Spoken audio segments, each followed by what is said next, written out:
Okay, so the first time I was recording, I did not realize, but you can hear the footsteps coming from upstairs. So if you hear that, I'm really sorry. Hi everyone, it's Rebecca. Today I'll be talking about my November TBR. Normally I don't ever do the TBR thing. I'm a very big mood reader, so I kind of just read whatever I feel like reading in the moment. But I guess I'll just talk about books I'm interested in reading at the moment. Okay, first book is Blue Lily, Lily Blue by Maggie Stiefvater, which is the third book in the Raven Cycle series. I also hope to finish the Raven Cycle series before the end of the month. So The Raven King, which is book 4 in the Raven Cycle, is also on my TBR. I'm really liking this series so far. I'm really attached to the characters, and also the story in general is just really interesting. I'm genuinely invested in this. So for those of you who don't know what the Raven Cycle is, it's about 4 boys and a girl named Blue, and basically they're all searching for the Welsh King, or I guess the Raven King, throughout this series. Honestly, I highly recommend starting the Raven Cycle series because you might think you won't enjoy it, but you'll find things to like about it, as strange as the story sounds. Honestly, so far 5 out of 5 series for me, so I'm hoping it gets better from here. Alright, third book on my list is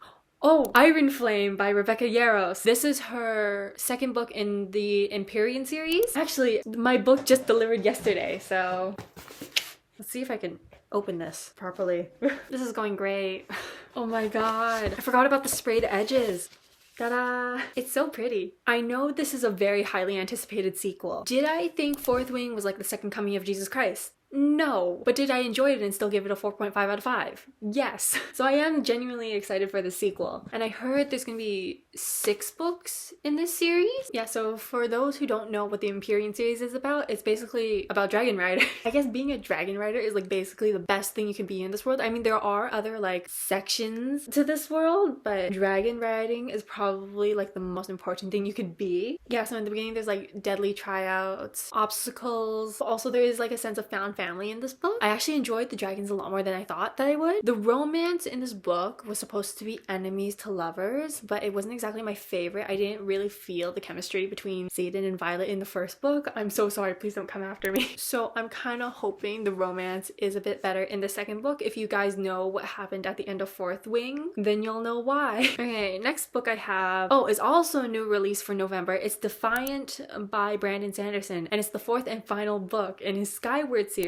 Skyward is a sci-fi fantasy series. It's about this girl named Spensa who desperately wants to become a pilot, but the thing is her family's like outcasted in this world because her father was considered a coward, and basically they think cowardice can be spread through like genes or something, which is ridiculous, I know. Humans are going extinct in this world, and they're basically forced to be trapped on this planet that's constantly being attacked by aliens, so that's why they're forced to become pilots. The second and third book in Skyward was my favorite. I loved the first book so much, and then it kind of just went downhill from there, so I'm hoping this final book will give Spensa and all these characters the ending they deserve. First book was genuinely really good, but then the second book just tried too hard to be the first book, and then the third book I feel like it just didn't need to exist. Yeah, so I'm hoping this 4th book will be a good ending to this series. 5th book I have on this list is Immortal Longings by Chloe Gong. This is part of her Flesh and False Gods trilogy. At least I think it's planned to be a trilogy. The only thing I know about this book is that there's body jumping in this, or like body swapping or whatever, and that Chloe Gong is also like a pretty popular YA fantasy author. I know she wrote These Violent Delights, which is like a Romeo and Juliet retelling. Yeah, I'm just genuinely curious about Chloe Gong as an author in general. Like, I've never read any of her books, so I want to jump into one of her worlds. And the final book I have on here is The Atlas 6 by Olivia Blake, and maybe even the second book. I'm not sure. I want to try reading the first book in the Atlas series. I think this is also planned to be a trilogy. What do I know about this book? Like a competition between magicians or something. I really liked One for My Enemy by Olivia Blake, so I'm hoping I like her other books too, because I really enjoy her writing. I think her writing is so beautiful and just so genuinely interesting to read. But yeah, I think that's all for today. I know it was pretty short. Again, I'm a mood reader, so there's only so little books I'm interested in reading at the moment. And yeah, hope you guys enjoyed. Bye!